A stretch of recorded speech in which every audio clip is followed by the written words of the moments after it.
Hello. Good evening, everyone. A little bit of housekeeping before we start. Please silence your phones so everyone can enjoy the program.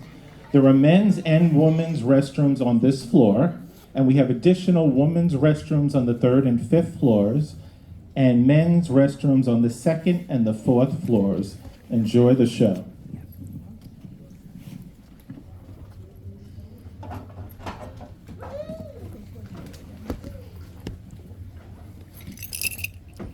Good evening, and welcome to The Beat, The Scene, The Sound, a conversation with co-authors DJ Disciple and Henry Kronk, with Herb Martin of NYPL.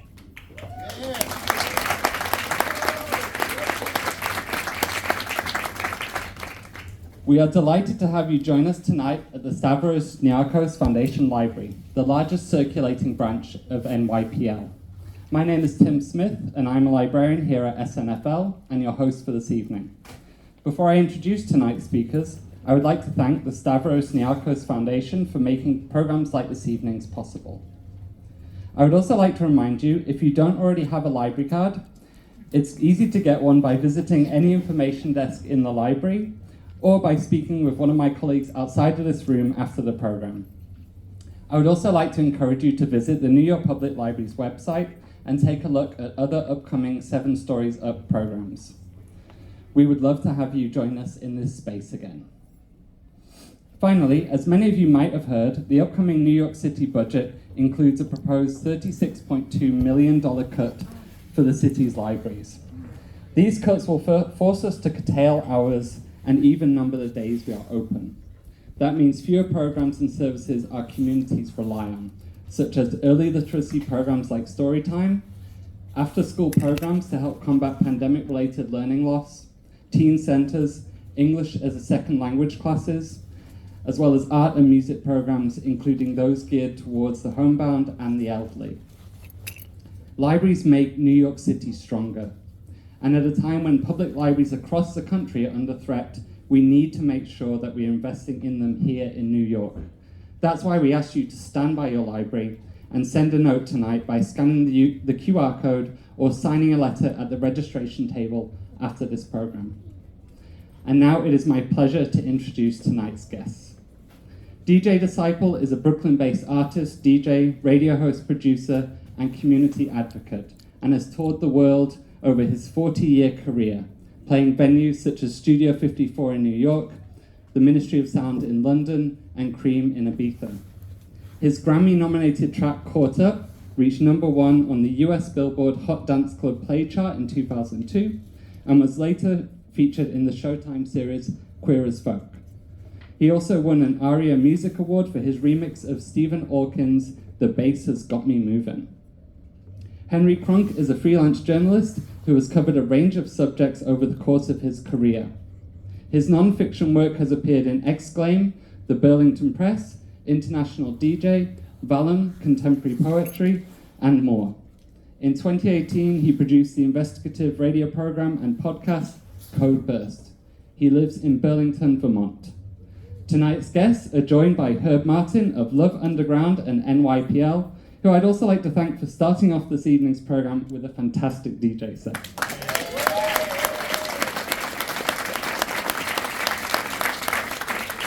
There will be a Q&A at the end of this discussion, and books are available to purchase.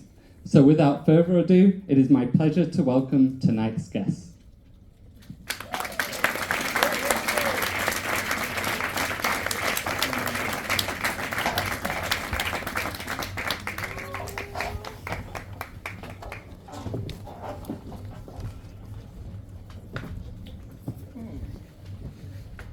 So, first of all, I'd like to welcome you all to the Stavros Niarchos Foundation Library. This is kind of my second home. I've worked here for the better part of 40 some odd years. Yes, that old. So, and of course, this is my colleague and friend of more than 30 years, DJ Disciple, and our co-author, Henry Kronk. So, gentlemen, everybody, welcome.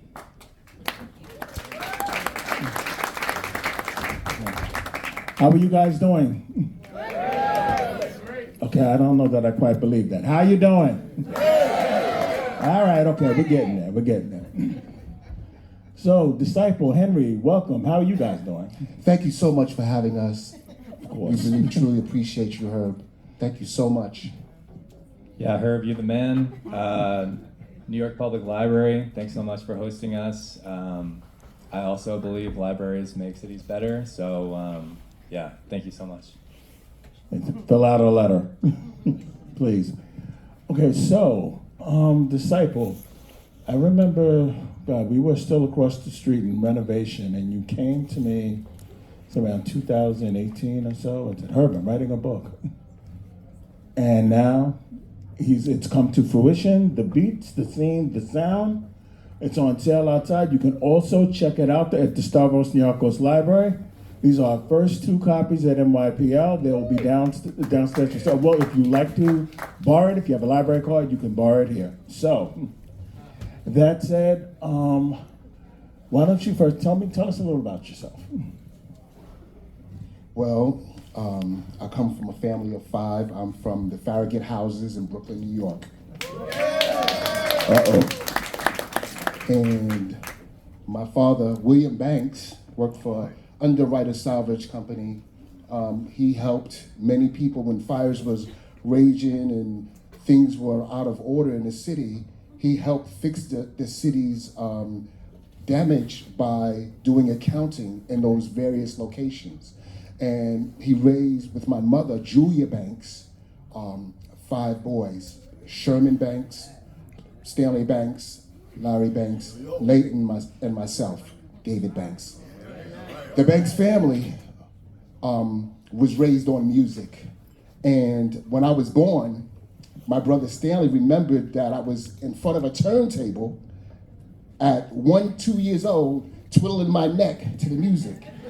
When I came to birth, my brothers already had musical instrument and they had already had their own band.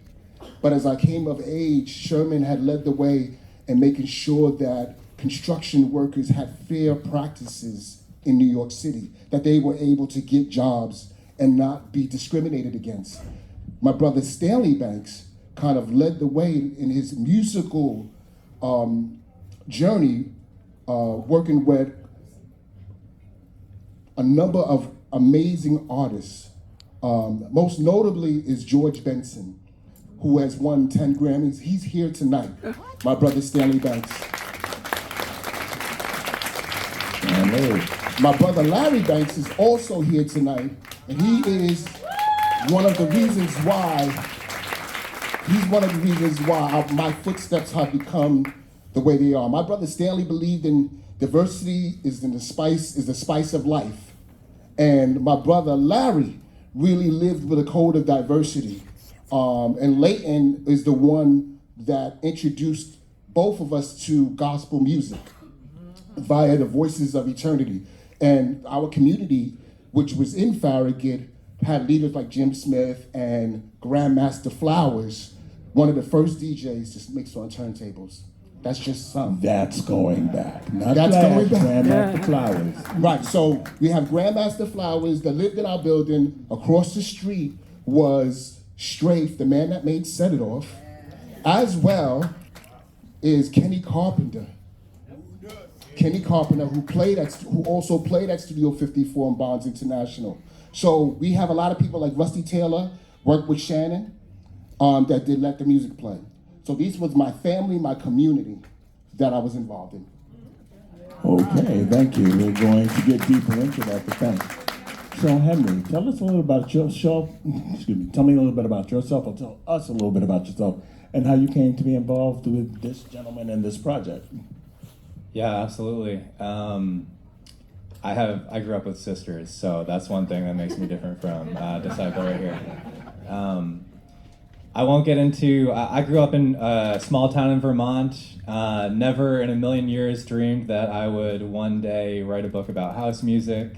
In the mid-2000s, I was just getting out of college, out of university, looking around for any writing gigs that I could find. And I answered a Wikipedia ad that DJ Disciple had posted. One thing led to another. he came to me with this project in 2018, and then here we are today.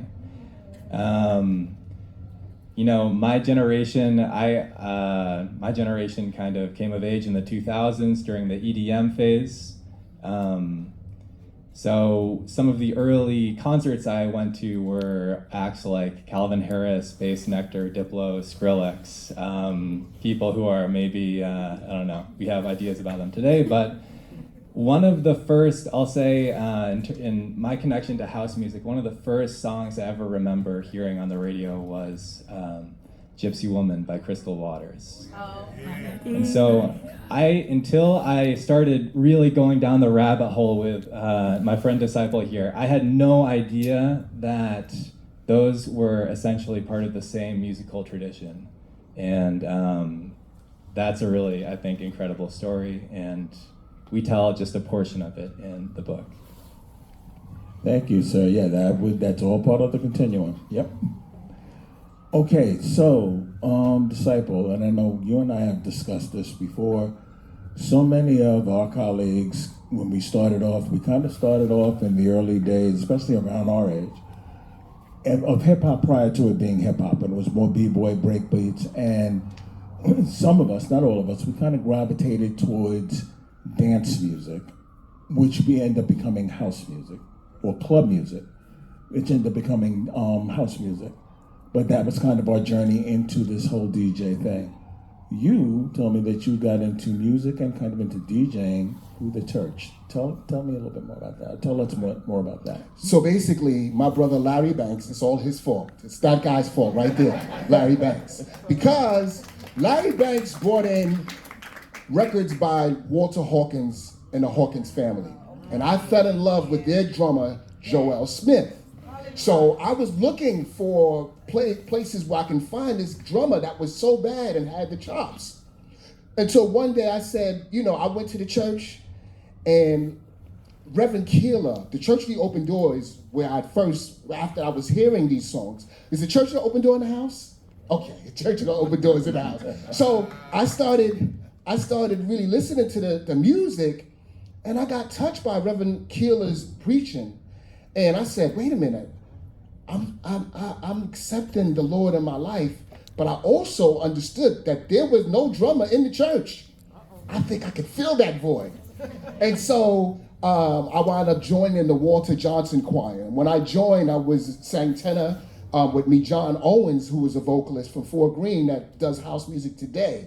Also, if you ever heard the song Do It Properly, Tanya Wynn, she has also sung at the Church of the Open Door under Larry's ministry of music. And so from that, I was able to galvanize and say, hey, I want to be a part of something spiritual. And I had a prayer partner that I grew up with and I traded comic books with. His name is Alan Tucker. And he was my best friend and he was my prayer partner. Last week he lost his life, but I am playing drums for his funeral tomorrow. And this is what we do at the church, because there is a brotherhood of prayer that we have that connects us together. And you'll look it through the book, you'll see that there's another brother, Leon Atkinson, that was also my prayer partner. But playing the drums was something I needed as an outlet, and I couldn't really get it at the Church of the Open Door. So I wound up going to another church, which was the Greater Refuge Temple. And that also that helped minister to my soul, that gave me spiritual discipline. When I went to Baruch College, I wound up just figuring out what I wanted to do. Ralph Davis is the man that introduced me to radio. And he was breaking in hip-hop artists on a college level because radio was not exposed in hip-hop. And I asked him, I said, listen, how can I get into this radio? Because at that time I was writing about gospel artists at a magazine called The Ticker. I was writing about Commission and the Winans and all these gospel groups. But I found a way where I can actually try to DJ playing gospel music.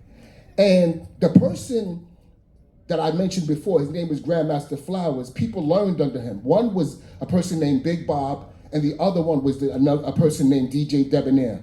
And so Big Bob kind of gave me the tools of the trade working at a place called the Empire Skating Rink in Brooklyn. And Big Bob was instrumental in helping young DJs on the way up. So I learned a little bit from him about gospel music and roller skating. And then, inevitably, DJ Jazz introduces me to house music. He's from uptown, and I will never forgive him for introducing me to house music because it was one of the greatest things that's happened to my life. Yeah, the DJing and the house music is addictive. I'll warn you all. So, we've heard so much and we've talked so much about the heydays of New York dance music and the Paradise Garage. Any garage heads in here? Come on, y'all can really do better than that. Okay, so as the garage was closing and this relatively new genre, house music, because if you remember back then, it was club music. And then it transitioned when Chicago, they kind of had this new sound coming out of Chicago. It was different, a little bit deeper, a little bit more raw, but it was really cool house music. And this was towards the tail end of the Paradise Garage. And then there was the closing, and house music in New York took off. And this is like 1986, 87. This is around the time you came in. So, and you talk about in detail in your book about the rise of New York house music and the dancing. So tell us what that was like, and what was Brooklyn like at that time? What was New York like that, at that time through your eyes? Well, post-disco, as I said before, Straight lived across the street from me, so he put out one of the most important records, which was Set It Off. Set It Off was such an important record, and my friend Rusty Taylor, who was a friend of the family, played bass for Shannon, let the music play. And as I said before, George Benson was also played in the clubs with Give Me the Night and Love Times Love. So we had a post-disco sound. The great thing about the Paradise Garage is it came out at the same time as disco, but it went past the disco era, as did the Loft. Very much. As did the Gallery. As did a lot of the older clubs that people danced to in connection to house music. So when house music came into the foray, I was part of a group that was discovering Chicago house. People like Robert Owens and Fingers Incorporated. Fingers Incorporated is also connected to the church because Robert Owens was a singer for the James Cleveland Choir. So we see those connections, like with Jamie Principle being a drummer in church, like I was a drummer in church. So. And one thing I would also like to point out, when I say you don't find a lot of DJs don't find their path into DJing through the church. However, the singers, I can go on and on and on. Barbara Tucker, as you mentioned, Robert Owens, Yes. Don Tolman. I mean, again, I can sit here for days and talk about how many singers that came through the church. But DJs, that's kind of a rare thing. So I guess Yes. it's actually a pretty cool thing. And so when I got into house music, I started getting the Chicago version. I didn't know about the Paradise Garage songs yet. But DJing in college, I got hooked into working at a station called WNYE 91.5 FM. And that radio station really opened the door for me to find things I'd never found before. And so what winds up happening is, while I'm discovering this house music, there are also clubs and DJs that I like Roman Ricardo and Johnny Dynell. And I'm getting a different experience going to these venues. I'm getting an understanding of New York house music from Jersey and acid house. So when we talk about acid house, I'm talking about Longsy D, who made This Is Ska, Richie Rich, that made Salsa House, Reese and Santonio, that made Rock to the Beat. So those are the acid house records. Tyree, that made Acid Crash. All of those songs from the 80s, the early Chicago acid house. So I didn't really get my education on Paradise Garage music, on Jersey club music, on loft music yet. All good. And it's funny, you mentioned Reese and Antonio, and so basically, Acid House, that's more out of Detroit than Chicago, and a lot of people don't realize that. Okay. And that was kind of the forerunner to techno. in case you don't know, but more about that later. So I know at this time, you mentioned you were also playing on 91.5, as was I around that time. Tell me about your experience when you first started radio and how that expanded your career and the wild pitch parties, all of that. So basically, when I worked at 91.5 FM, what it did was it gave me the ability to help other labels promote themselves and help artists promote themselves and help. Say, for instance, we had a show where we had women that were DJs and they were never given that platform. We did our first radio show featuring Donna Edwards because my mother always believed me and my mother bonded over house music. We loved house music. And so when my mother was instrumental in having India and my thoughts of having Diamond, who's here in the house. Hi, Diamond. And so she was like, you have to have more women to work with you. They'll make you more organized, and more importantly, the DJs play amazing as well. So it was important to have women on the radio playing house music, but more importantly too is like I was able to get hooked up with industry, and Gladys Pizarro was another person in the music industry from Strictly Rhythm that handed me one of my first promos. And that was a gateway for me to get exclusive promos. And that hunger grew more and more, and then I got into getting cassette tapes where I would mix from Pitch Control, getting unreleased music. Remember that? So when I get this unreleased music, now it's becoming special. I'm getting interviews from Orbital, from Chime. I'm getting interviews from people, and they are selling my mixes from the radio in the UK, in South London, okay, Elaborate Grove Station.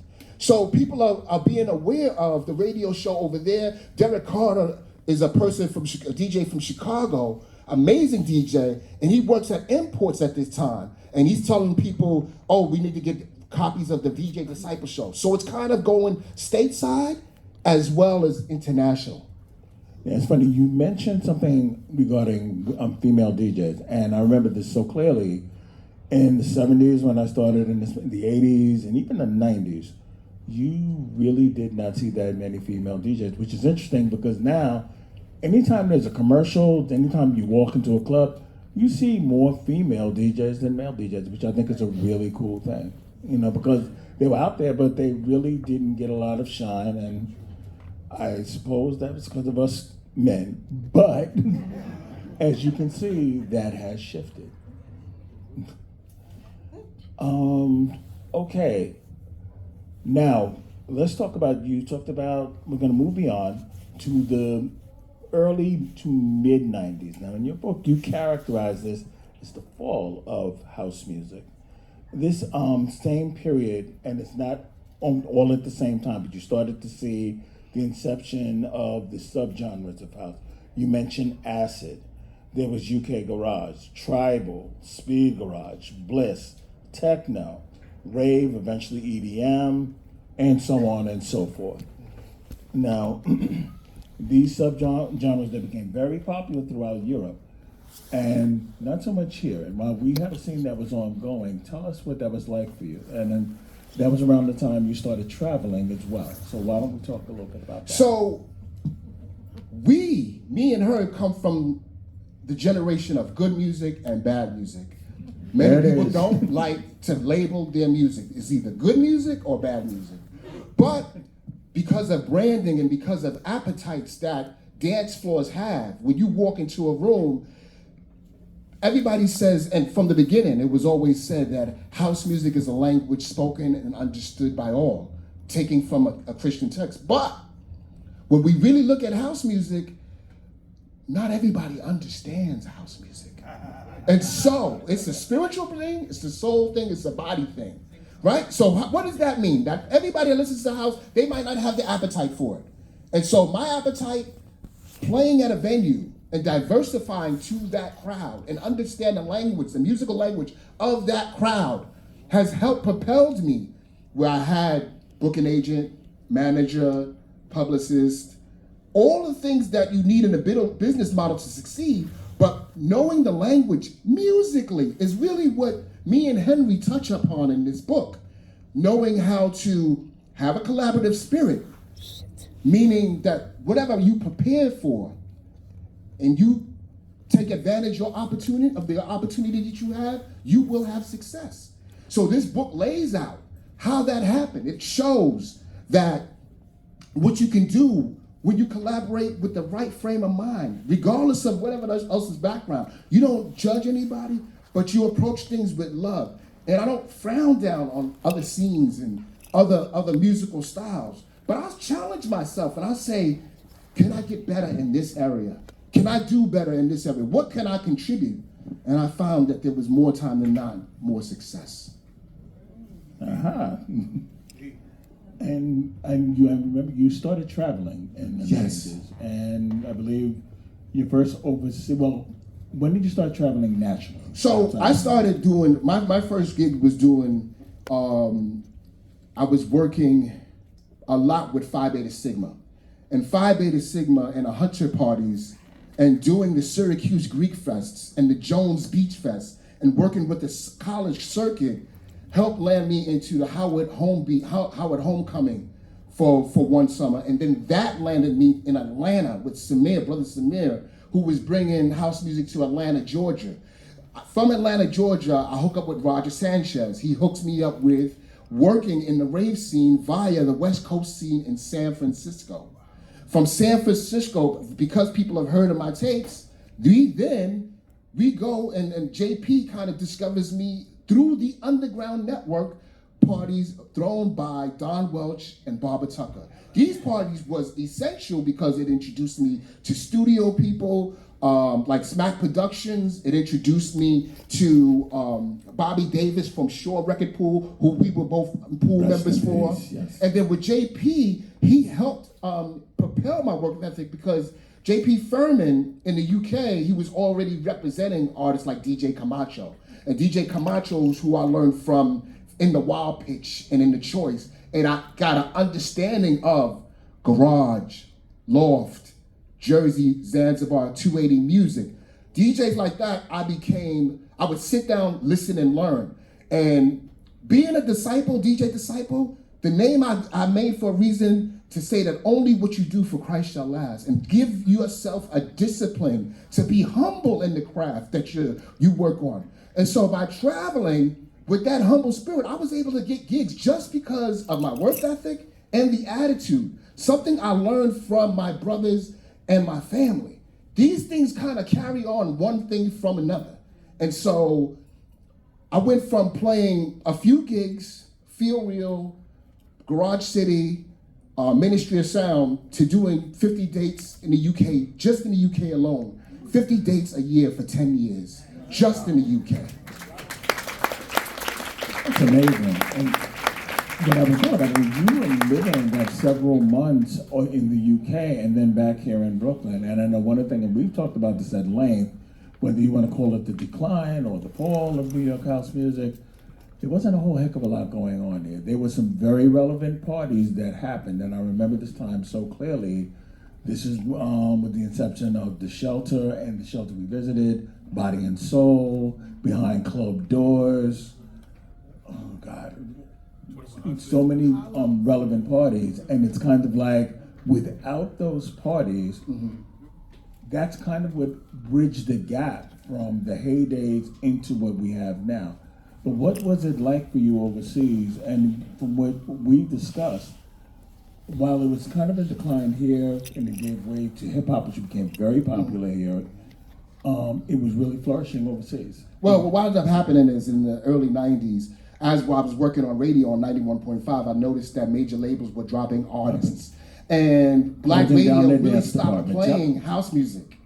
And so when that wound up happening, a lot of the doors, the doors over here started shutting for certain artists to grow on a label. Whereas when you went to the UK, the average person that you play for thousands of people, but they were more cultivated in their DJ scenes. Like if I played at Ministry or if I played at Cream, they would have cassette tapes of the set that they would sell. So this way audiences would know the musical languages. When you went to a grocery store in the UK, you heard house music. It was on the radio, it was everywhere. So people was able to digest the musical format and culture better there. And coincidentally, I just want to mention for the record, and this is kind of not a pet peeve of mine, but you hear so many people refer to mixtapes. Oh, did you hear this one mixtape? What we're talking about is an actual cassette tape that a DJ mixed on, hence the term mixtape. Yes. That's what that was. Right. And Henry, see, I've had so many stories about documenting house music because the radio station was not just used as a platform just so I can play for thousands of people, but I started documenting and writing for it in Street Sounds to the point wherein I was playing these places, but Street Sound wound up getting bought out by Pseudo.com, and I was one of the first American DJs to vlog overseas. When you see a lot of DJs playing overseas now, I was the first one doing that on the internet overseas because there was a internet show that I would have on, and that would give me the facilitation to do that. Henry and I really, he's the one that's responsible for helping me bring out incredible, amazing stories to kind of make it parallel, to make it fall in line. I had things kind of discombobulated sometimes, and I think I drove Henry crazy sometimes. But Henry's the person that really knew how to bring things together, and he understood those languages, right? Yeah, I mean, I can just jump in, and I mean, And I'm sorry, I know. no, don't worry. It's I mean, like I'll say, when I entered into this project, there were stories that I came across that totally blew my mind. And maybe just one strand I'll pick out right now is it's clear that house music is kind of like a calling that some people hear, and to other people it's kind of just noise, and it's just not picked up, you know. But to the people who hear it, it speaks really powerfully to them. We talked about the connection before between faith-based communities and house fans, you know, and that goes beyond Larry Levan's sets at Paradise Garage being called the Saturday Night Mass, you know. It's people who feel deeply a connection to music and movement, and to many I think that achieves a kind of spiritual state or